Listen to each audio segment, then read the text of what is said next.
प्रिय विद्यार्थियों, हिंदी क्लास में आपका स्वागत है। आज हम आपकी पाठ्य पुस्तक सारांश का 7वां पाठ पढ़ेंगे, खान पान की बदलती संस्कृति।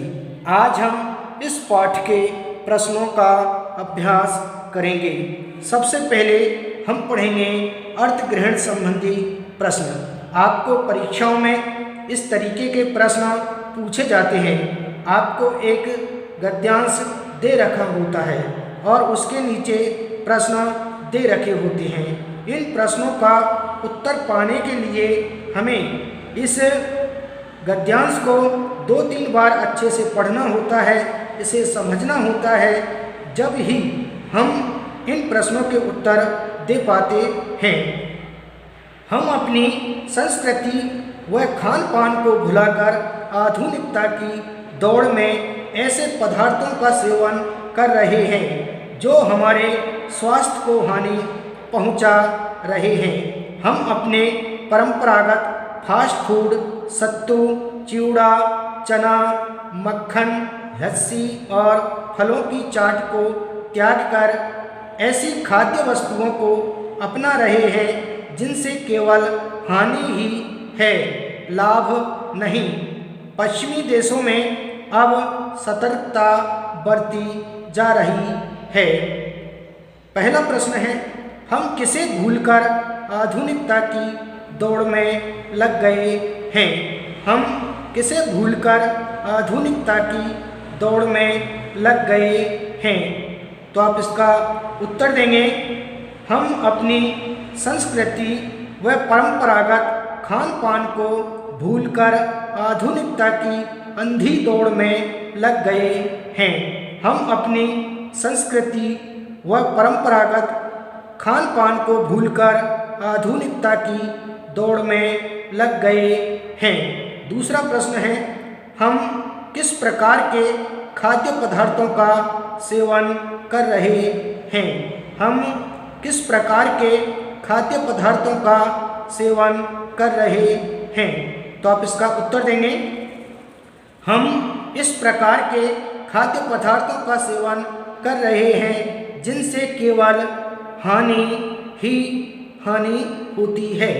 हम इस प्रकार के खाद्य पदार्थों का सेवन कर रहे हैं जिनका सेवन कर रहे हैं जिनसे केवल हानि ही हानि होती है। एक बार फिर से पढ़ देता हूँ, हम किस प्रकार के खाद्य पदार्थों का सेवन कर रहे हैं?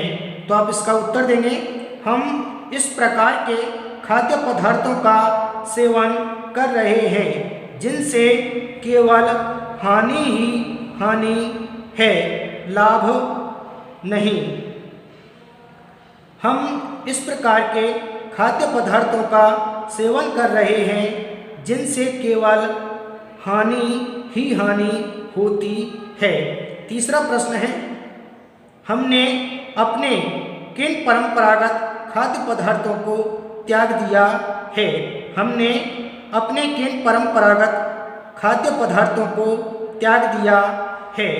तो आप इसका उत्तर देंगे, हमने अपने परंपरागत फास्ट फूड जैसे सत्तू, चिवड़ा, चना, मक्खन, लस्सी और फलों की चाट को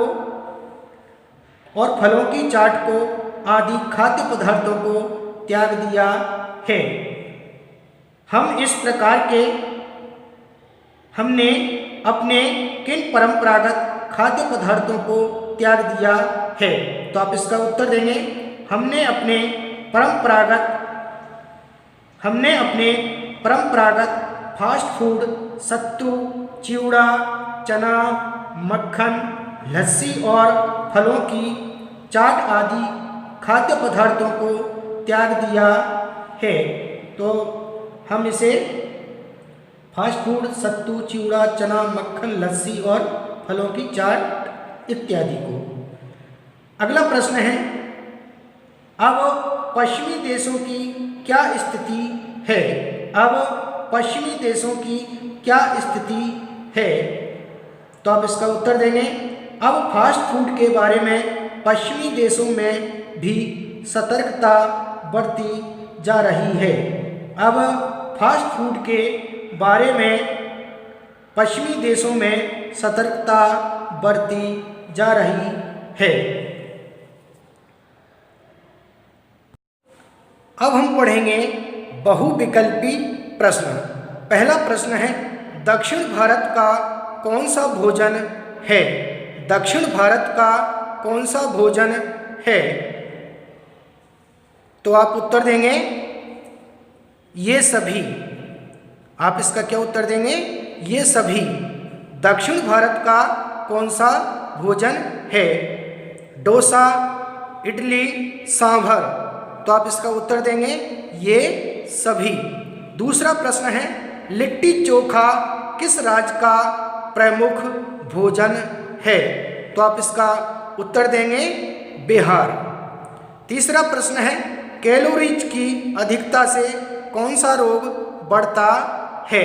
कैलोरीज की अधिकता से कौन सा रोग बढ़ता है? तो आप इसका उत्तर देंगे मोटापा। क्या बढ़ता है? मोटापा। अगला प्रश्न है, खान पान के मामले में आप किस संस्कृति के पक्षपाती हैं? भारतीय अथवा पाश्चात्य? तर्कपूर्ण उत्तर दीजिए। खान पान के मामले में आप किस संस्कृति के पक्षपाती हैं? भारतीय अथवा पाश्चात्य? तर्कपूर्ण उत्तर दीजिए। तो आप इसका उत्तर देंगे हम भारतीय संस्कृति के पक्षपाती हैं। भारतीय संस्कृति का खान पान स्वास्थ्यवर्धक है, जबकि पाश्चात्य संस्कृति का खान पान बीमारियां फैलाता है। हम भारतीय संस्कृति के पक्षपाती हैं। भारतीय संस्कृति का खान पान स्वास्थ्यवर्धक है, जबकि पाश्चात्य संस्कृति का खान पान बीमारियां फैलाता है।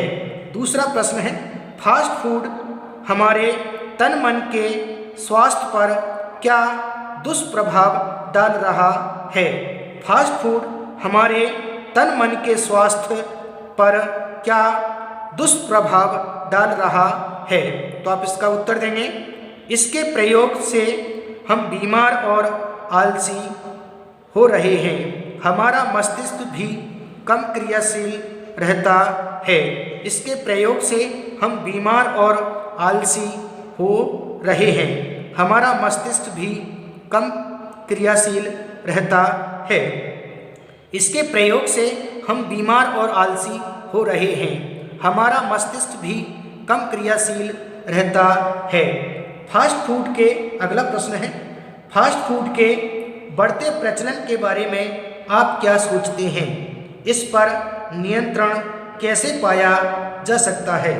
फास्ट फूड के बढ़ते प्रचलन के बारे में आप क्या सोचते हैं?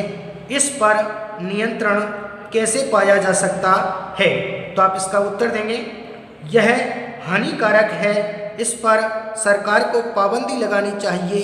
हमें भी बच्चों को फास्ट फूड के प्रति हतोत्साहित करना चाहिए। यह हानिकारक है। इस पर सरकार को पाबंदी लगानी चाहिए।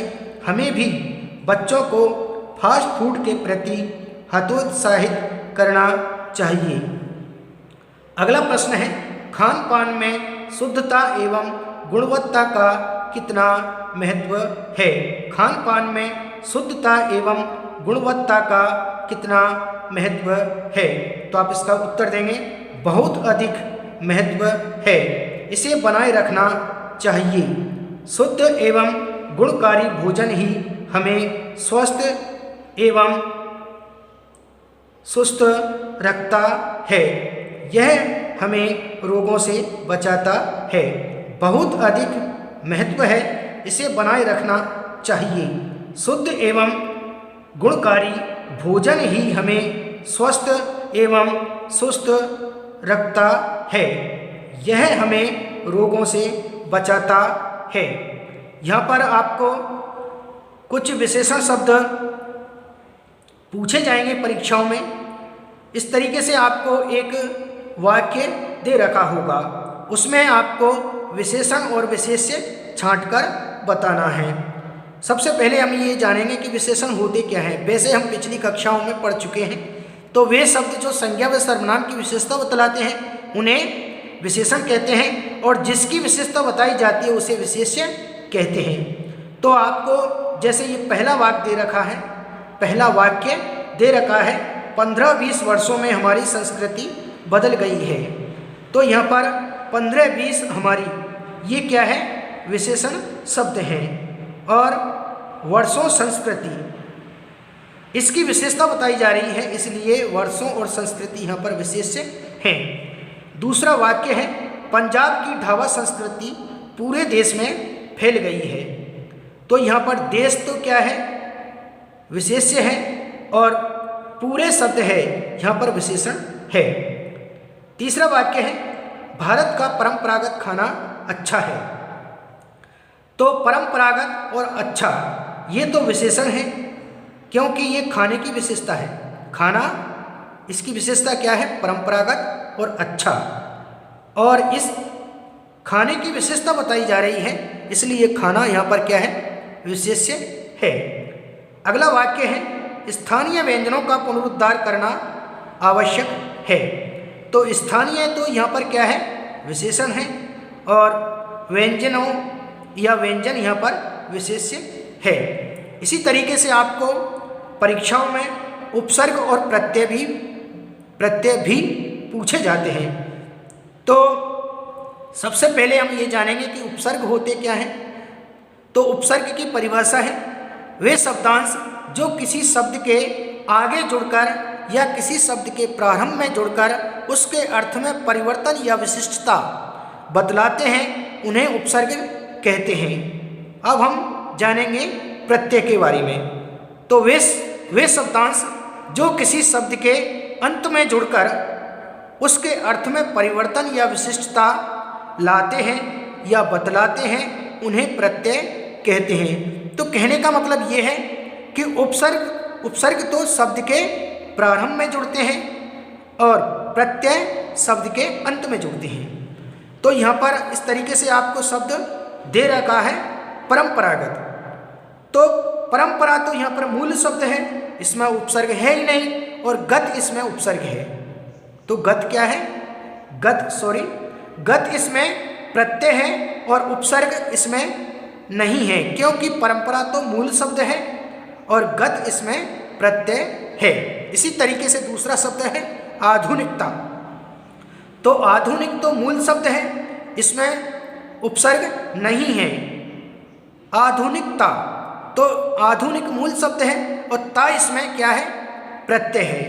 तो इसमें उपसर्ग नहीं है। आधुनिक तो मूल शब्द है और ता इसमें प्रत्यय